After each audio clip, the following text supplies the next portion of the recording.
Hey, what's up guys, Jack here, hope you're all doing well, and today we've got some juicy new information regarding Star Wars Battlefront. Now all of this info is considered as a leak from the Star Wars fan site makingstarwars.net, which although it's the first time I've personally heard of them, they've proved to be reliable in the past. And what we've got here are some snippets about the multiplayer and single player campaigns, and I wanted to open up with probably the most exciting part for me, which is this. Space to land battles are absolutely happening, but will only be available in certain game modes. Now that, if you don't mind me saying, sounds bloody amazing. Imagine going from a huge 64 player land battle on Endor, for example, and then having to take a shuttle into space because you've got to retreat, and then in space you can jump into a freaking TIE fighter or X-Wing and have a space battle, and then, I don't know, land on a Star Destroyer and then take it down from the inside with infantry combat, just like you would have done a Titan in Titan mode, for example, with no loading times in between the planet and space. Now that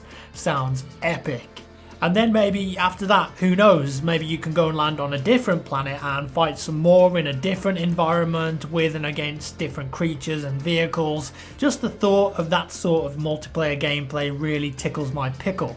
And this sort of gameplay doesn't seem that unreasonable to me if you think about the kind of budget that this title's going to have, and you'd hope that it was on PS4, Xbox One and PC only, therefore they're not going to have the memory limitations of previous gen consoles. Like, I think we could potentially have gameplay like this in the game, which would be amazing. Other multiplayer details included that there will indeed be a hero system in place similar to that of Battlefront 2, so as you play you're going to accumulate points and eventually spend those points like a kill streak, I suppose. So you spend them on a screen, you then come into battle as an extremely powerful hero character with extra abilities. For example, play for a limited time as Darth Vader, Luke Skywalker, Boba Fett, etc.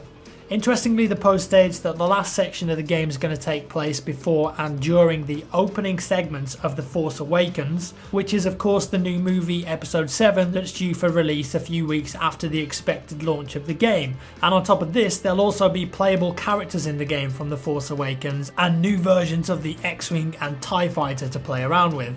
As for DLC, apparently we're looking at 5 DLC packs in total for the game, the first out before the end of 2015, each pack with a different theme just like we saw with BF3 and BF4, and the first 2 or 3 DLCs will apparently be based around content from The Force Awakens. Wow, all pretty exciting stuff. Remember to take this with a pinch of salt though, it could be inaccurate or fabricated information, but as I said, makingstarwars.net has apparently been reliable in the past with news and information related to upcoming Star Wars projects. And it all sounds within reason to me, especially if this game isn't going to appear on old platforms like the 360 and PS3. And obviously DICE love Star Wars, they'd want to knock this game out of the ballpark as far as I'm concerned, and just bring out something grand in scale for both the Star Wars fans and the Battlefield fans alike.